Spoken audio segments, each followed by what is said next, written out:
Boa noite, Luiz. Opa, tudo bom, Alex? Que alegria estar aqui com você e todos os colegas. Satisfação imensa em tê-lo aqui no nosso Direito que Move, né? Muito feliz em você ter aceitado o nosso convite de participar, né? Para quem não sabe aqui conhece, a gente tem esse IG, né? O Direito que Move, juntamente com a colega Betânia, nós tratamos de direitos reais na prática, né? Igual como você, né, nós somos, né? Eu e Betânia, defensores públicos, né? Você é meu colega, meu amigo. E já aproveitando para apresentar você, Luiz, Luiz é professor de processo civil, né? É doutor e mestre pela Universidade Federal da Bahia, possui diversos cursos, né, voltado para a matéria processo civil, direito processual civil. Aí, para quem tiver interesse, são cursos ótimos, né? Eu acompanho bastante, me socorro bastante também das suas dicas, Luiz, aí online que sempre você dá. E aí eu tive aí, sempre por te acompanhar, verifiquei que você trouxe essa temática aí desse julgado do STJ e está imbricado, né, com o que a gente fala aqui no Direito que Move, a gente fez esse convite. Que bom que você participou, ou você aceitou a participação. Então é isso, Luiz, a palavra está com você. É uma, é uma alegria muito grande poder estar aqui com vocês, compartilhar, aprender também, porque, como eu costumo dizer, somos todos eternos aprendizes, né? Isso mesmo. E, então, nessa jornada entre estudos, compartilhamento de conhecimento e aprendizado, o melhor que a gente pode fazer realmente é se unir e juntos aqui construir, né, fazer esses brainstorming para poder tornar buscando a repercussão prática desse conhecimento que a gente vem reunindo. E um dos aspectos do estudo do processo civil que também me enche os olhos é o estudo da jurisprudência, porque especialmente depois do Código de Processo Civil de 2015, com o artigo 927, que Sim, trata dos precedentes obrigatórios, o estudo da jurisprudência ele se tornou necessário de modo geral. E isso, a meu ver, é um dos desdobramentos do processo civil. Então, quando por exemplo, neste caso, tratei aqui do tema de alienação fiduciária no contrato de imóvel, no contrato de compra e venda, né, isso tem um viés processual. Por quê? Porque isso está ali publicado no informativo de jurisprudência do Superior Tribunal de Justiça. Não se trata de um caso que pode ser caracterizado como precedente obrigatório, mas, apesar disso, nós podemos analisar o seu caso concreto, nós fazemos a extração da ratio decidente, ou seja, da tese que nós extraímos do julgamento do caso concreto e que é possível replicar para casos semelhantes. E, além disso, fazendo essa análise processual, é possível antever, inclusive, a divergência instaurada no Superior Tribunal de Justiça e que isso ainda vai se desdobrar. Isso permite que nós, como profissionais do direito, possamos nos antecipar a problemas. Então, por exemplo, se a gente conhece a jurisprudência, mesmo que ela não seja obrigatória, como é o caso, sim. e a gente lida, tem que enfrentar um problema envolvendo uma situação como essa, nós já sabemos como a jurisprudência está se portando, que ela está atualmente divergente. No momento que você vai orientar o seu cliente, o assistido, né, no nosso caso ali, os nossos assistidos, ou o cliente, no caso da advocacia privada, sobre um pedido de rescisão contratual na compra e venda de imóvel, você saberá explicar os riscos que um pedido desse envolve. Por quê? Porque já conhece a jurisprudência e sabe que ela não está pacificada. Então, esse caso, eu já percebo que ele pode ainda tramitar por meio de embargos de divergência e até mesmo ser objeto de um tema repetitivo, já que nós temos uma divergência flagrante com outro julgado na quarta turma do STJ. E é isso que eu prego no estudo da jurisprudência, a pesquisa de jurisprudência, a compreensão, mesmo que o tema de contrato de alienação, de contrato de compra e venda com cláusula de alienação fiduciária não seja um tema que esteja ali dentro do Código de Processo Civil propriamente dito, Sim, mas ele está ligado ao processo civil como espinha dorsal da nossa atuação porque isso faz com que a nossa atuação seja mais estratégica. Conhecer a matéria, estudar a decisão, o acórdão, extrair a ratio decidendi. E aí, por isso, com muita alegria, eu estou aqui hoje tratando desse tema com você. Maravilha. E o interessante, Luiz, é que, como Betânia mesmo costuma falar aqui no nosso Direito que Move, a gente traz muitas coisas, né, que não estão nos livros, né? E para quem acompanha a gente, sobretudo você, como eu falei, nos seus cursos, e também você traz aulas, né? Acho que é toda terça, acho que hoje tem aula, né, Luiz? Ou não? Rapaz, na verdade, eu tirei umas férias, né, esses dias aí, e aí eu dei uma Para pausa. Tá? das aulas. Respirando. Inclusive, Bacana. tô devendo a retomada das aulas. Espero que a partir da próxima semana, né, Em devo breve. estar retomando aí. Mas parei para tomar um ar, porque ano passado foram 52 semanas seguidas, né? É muita aula. Então, Muito conteúdo, parei, muito conteúdo. muito conteúdo. Muito Parei conteúdo. para tomar um ar, mas assim, continuo escrevendo, publicando, liberando os informativos em processo civil comentados. Hoje, por exemplo, liberei o informativo 684, né? Foram 56 laudas. Então, produzir esse tipo de conteúdo está lá no canal do Demanda. Telegram, para quem demanda tempo. E aí aqui tem o meu STF, né? Que de vez em quando, pô, cadê você tá? Peraí que eu tô estudando, né? A gente não para. Então, só complementando, é bom continuar seguindo o Luiz para começar a seguir a gente, porque a gente traz coisas que não vão estar dessa forma tão esmiuçada nos livros, né?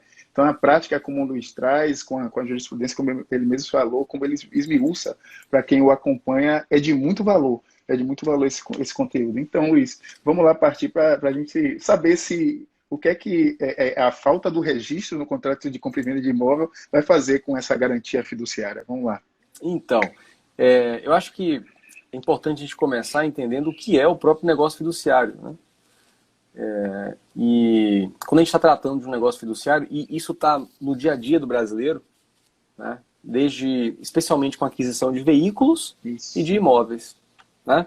Então, se eu, por exemplo, na primeira vez que eu fui comprar um carro, eu comprei um carro de forma financiada, né? E aí depois que eu tomei consciência dos juros que eu pagava, eu decidi que nunca mais faria isso. E aí desde então não fiz mais, né? Mas isso só está enraizado na cultura brasileira. A aquisição de veículos e imóveis por meio de alienação fiduciária. E como é que de negócio fiduciário? Como é que isso funciona então? Então, o bem, né? A gente tem ali um determinado bem, seja móvel ou imóvel, e nós temos duas figuras, o devedor fiduciante e o credor fiduciário.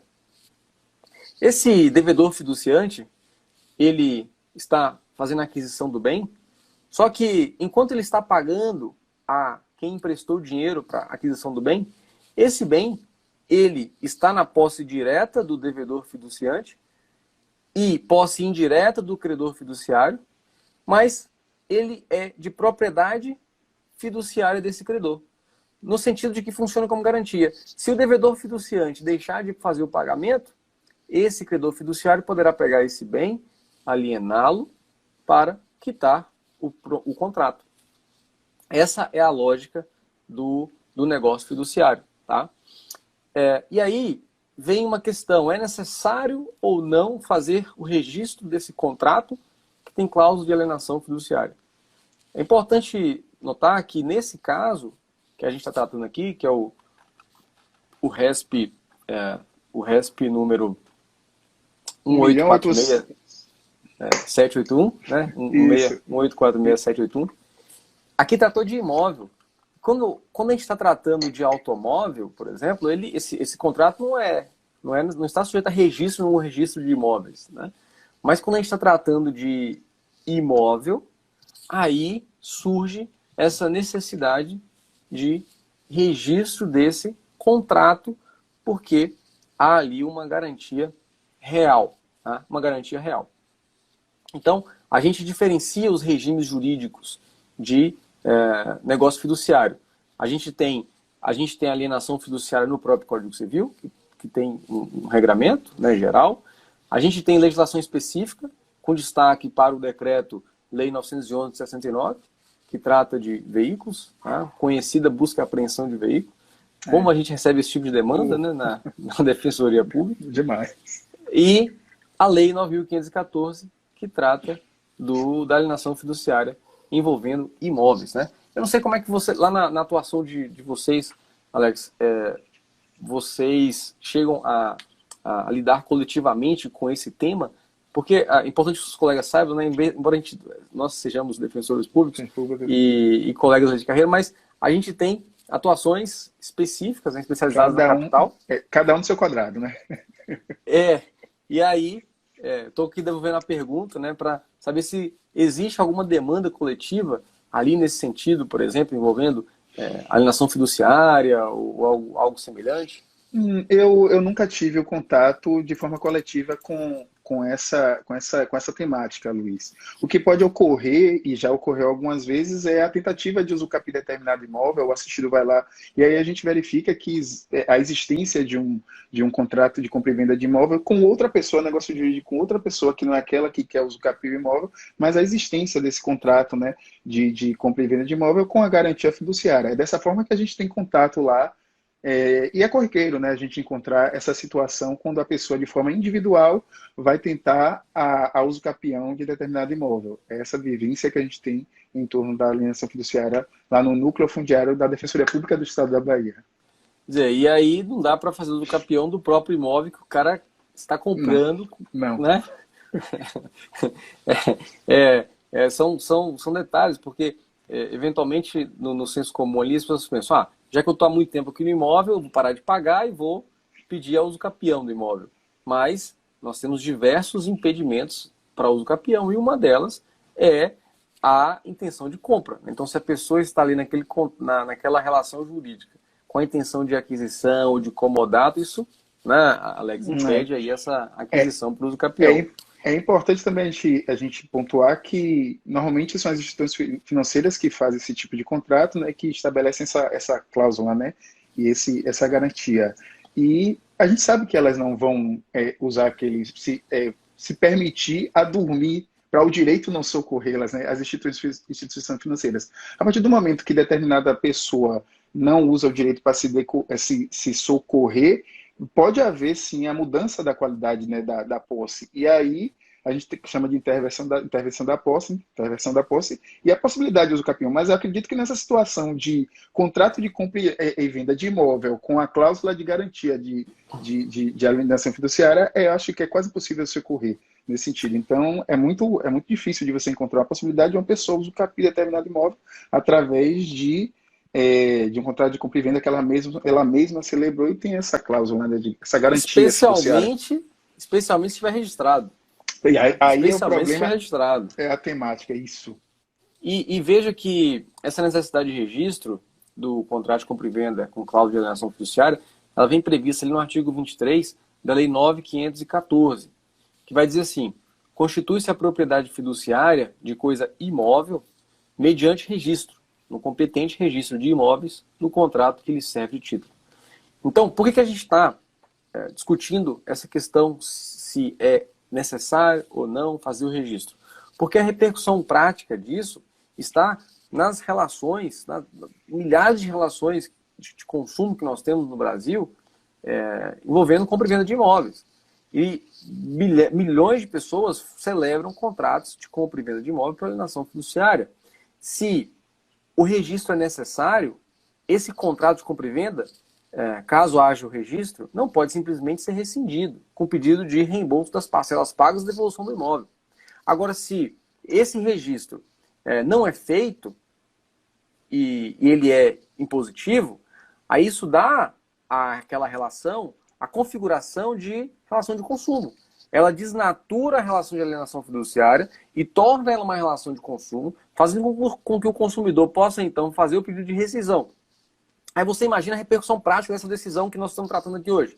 Quantas pessoas estão, nesse momento de pandemia, envolvidas em dívidas e, eventualmente, esse imóvel financiado é mais uma dívida que está onerando o orçamento familiar e vê nessa decisão um respiro para dizer, opa, eu vou agora fazer então o pedido de rescisão desse contrato e ainda vou receber 90% do que eu paguei.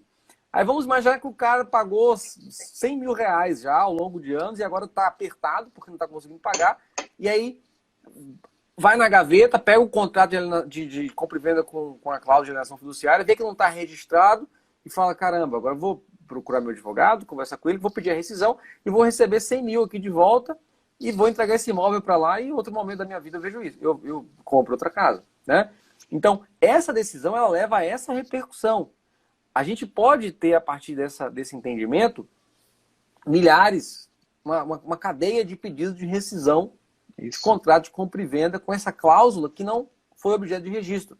Só que, por outro lado, isso também pode colocar em xeque, pode causar um desequilíbrio no mercado de compra e venda de imóveis, né, com essas incorporadoras imobiliárias ali, que não sejam necessariamente instituições financeiras, porque as instituições financeiras, os bancos, eles, via de regra, né, eu não conheço nenhuma instituição financeira que deixe de fazer o registro de um contrato desse. Então, essa falta de registro, ela normalmente está envolvendo ali uma incorporadora, né, que está fazendo a compra, a venda direta dos lotes ou construção das casas e tal. Né? Então, isso pode desencadear uma série de ações nesse sentido. Opa, verifiquei que o contrato não está registrado, pedido de rescisão. Tá? E aí, como é que funciona essa rescisão? Da forma como ocorreu no caso. Devolução do dinheiro para quem pagou, te devolvo o imóvel e cerca de 10% a 25% é perdido em favor do vendedor. Por que de 10% a 25%? É um percentual que o STJ já declarou em outras, né, em jurisprudência já pacificada aí no passado, de que é um percentual não abusivo, então de 10% a 25% não abusivo, de perda em favor do vendedor para cobrir essas despesas administrativas, né, que se pode ter em todo e qualquer contrato. E aí é isso que pode acontecer. Se o contrato, por outro lado, está registrado, qual é o procedimento? A gente tem uma espécie de expropriação extrajudicial. É até curioso isso, porque quando a gente está tratando de execuções, a expropriação de bens, ela, via de regra, acontece a partir do Estado juiz. Então, o Estado, ele vai no patrimônio do devedor, ele pega o patrimônio do devedor, faz a expropriação para poder pagar o credor, certo? Só que, quando a gente está tratando da Lei 9.514, em 97, a gente está tratando de uma expropriação que é totalmente privada. É a instituição que vai lá no cartório de registro de imóveis, pede para o cartório de registro de imóveis notificar o devedor, notifica, aí o devedor não paga, o próprio ente privado leva esse imóvel ao leilão, sem nenhuma intervenção do Poder Judiciário. Essa é uma espécie de expropriação totalmente privada. Agora, por que é possível fazer isso, né, no âmbito privado? Porque esse imóvel é bem de raiz, então, diferentemente do automóvel, o devedor não vai conseguir tirar ele do lugar, né? E a transferência ocorre mediante registro. Então, para poder fazer a alienação dele em leilão, o banco, ou a incorporadora, seja lá quem é o credor ali, vai lá, contrata um leiloeiro, coloca esse bem em leilão, hoje em leilão virtual, né? Você tem diversos sites que fazem esse tipo de leilão, contrata um leiloeiro desse, leva esse bem a leilão ali, alguém compra, só que esse alguém que comprou agora, possivelmente vai ter que buscar o Poder Judiciário. Para quê? Ele nunca teve a posse. Nunca teve a posse, exatamente. Aí tem que fazer a emissão de posse no imóvel que agora é dele. Então, emissão de posse ali. Por que emissão de posse, né? Emissão porque é a primeira vez que ele vai tomar posse. Isso. Então, nunca tomou posse. Então, olha, essa diferença entre emissão e reintegração, tá? Sabe aquelas lições de vida que você tem? Luiz, eu tenho uma coisa interessante. Você acredita que a minha primeira ação como advogado foi uma emissão na posse? Foi mesmo. É brincadeira. Olha que tem tempo, viu? Não é bom falar que não tem tempo. Mas foi. E eu saí vitorioso, né? Saí vitorioso porque estava tudo, o universo estava conspirando, os documentos, tudo conspirando. Então, foi minha primeira ação, né? É curioso isso. Os direitos reais, né? E já estavam me caçando, né? Desde enraizado. Enraizado. enraizado. É, Eu queria até pontuar também que essa alienação fiduciária, a legislação que veio trazendo essa possibilidade desse tipo de cláusula, nesses contratos de compra e venda de imóvel e até dos móveis também, como você falou há pouco, ele veio dinamizar o mercado, porque o que se utilizava muito era a hipoteca, e a possibilidade do credor ter a propriedade resolúvel no sentido de ceder crédito à pessoa deu muito mais confiabilidade a esse trato comercial. E essa decisão, como você traz aí, pode trazer, tem um bônus, né? Se eu posso chamar isso de bônus para o devedor, ele tem também um grande ônus, porque pode desaquecer o mercado imobiliário, como você mesmo falou, num ponto aí da nossa conversa. Então, a gente tem que ter muita parcimônia em relação a essa decisão, porque ela pode ter consequências aí não muito boas em relação ao macro, né? Ao que pode acontecer no nosso no mercado, em relação, não falo mercado em detrimento das pessoas, não, mas possibilitar mesmo a destinação de crédito para as pessoas adquirirem os seus imóveis e tudo mais. Eu acho que a gente tem que ter um pouco de parcimônia a esse respeito. eu concordo, e assim, agora, é possível evitar isso, né? Como? O vendedor vai lá e diligencia o registro do contrato, certo? Sim. Então, o que acontece na situação em que o contrato não é registrado? Na verdade, o vendedor também está querendo ganhar. Então, o registro do contrato tem um custo, certo? Tem um custo. E aí, no caso concreto, o que o vendedor ali alegou? Mas o registro ficou sob responsabilidade do comprador. Se a garantia te beneficia, certo? A garantia te beneficia. Você vai entregar a responsabilidade e não vai diligenciar, deixar a cargo do devedor, né? No caso do comprador, desculpa, né? Ele não necessariamente ele pode estar como devedor, o credor depende da situação, mas o comprador. Então, se você é vendedor e a garantia te beneficia, é preciso que o vendedor faça, às vezes, para resguardar o seu direito e diligencie o registro desse contrato. No Então, mínimo é responsabilidade, né? No mínimo é a, responsabilidade do credor. a lição que fica, né, é a seguinte, a meu ver, né? Consumidor, se não há registro, há uma grande chance, vou falar em chance aqui porque nós temos divergência uma divergência entre a quarta e a terceira turma, há uma grande chance de o comprador enquadrar essa relação como relação de consumo, e aí se ele conseguir enquadrar como relação de consumo, ele consegue a rescisão, consegue receber dinheiro de volta, de 90% a 75% de volta, e devolver esse bem. E se ele não conseguir enquadrar como relação de consumo, aí ele está sujeito à expropriação extrajudicial e provavelmente vai sair com nada e até devendo, né, por causa dos custos envolvidos. Agora, se está registrado, realmente não tem nem o que discutir. Não tem conversa. Não tem conversa.